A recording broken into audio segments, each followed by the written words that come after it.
Ideas shape politics, but should politics be imprisoned by ideologies? विचार राजनीति को आकार देते हैं, लेकिन क्या राजनीति विचारधाराओं की कैद में होनी चाहिए? और दोस्तों, क्या विचारधारा से बड़ा कोई विचार नहीं हो सकता? अ वेरी गुड आफ्टरनून, मैं अमन शेख बुल्ढाना महाराष्ट्र से आज वाम, दक्षिण या अदृश्य भारतीय राजनीति में विचारधाराएं इस विषय पर अपने विचार प्रस्तुत करने हेतु आपके समक्ष खड़ा हूं। दोस्तों, पंडित नेहरू के समाजवाद से लेकर महात्मा गांधी के ग्राम स्वराज तक और सरदार पटेल के राष्ट्रवाद से लेकर डॉक्टर अंबेडकर के सामाजिक न्याय तक भारत में हर विचारधारा ने अपनी छाप छोड़ी है। आज हमें भारतीय राजनीति में वामपंथ, दक्षिणपंथ विचारधाराएं देखने को मिलती है और कुछ ऐसी विचारधाराएं भी है जो कि हाशिए पर है, क्षेत्रीय स्तर तक सीमित है या व्यवहारिक राजनीति के चलते स्पष्ट रूप से दिखाई नहीं देती।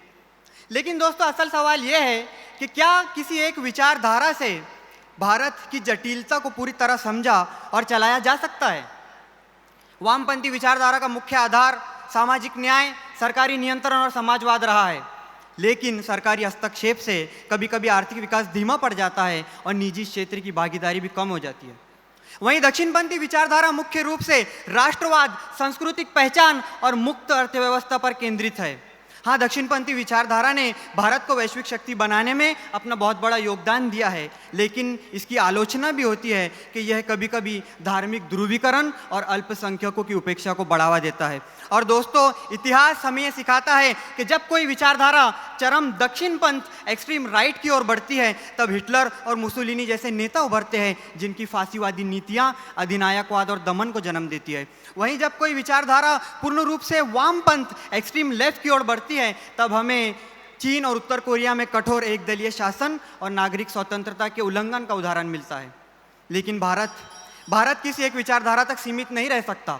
यह भूमि विविधताओं से भरी है, संस्कृति में, भाषा में, विचारों में।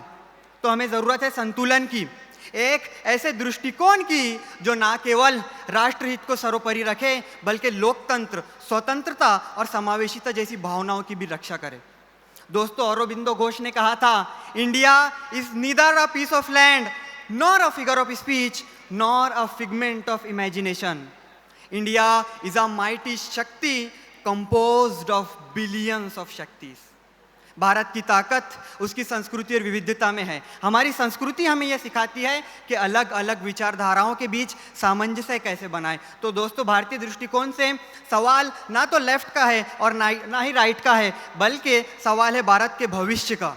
तो दोस्तों, हमें यह तय करना होगा कि हम विचारधाराओं में बंधे रहें या देश को आगे बढ़ाने वाली सही नीतियां, सही राजनीतिक दल, सही नीतियों का चयन और समर्थन करें।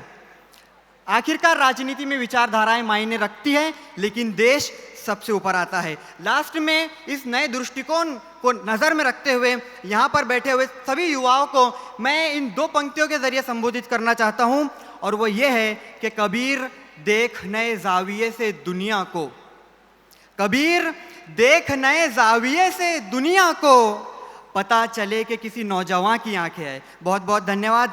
जय हिंद, जय भारत, जय महाराष्ट्र।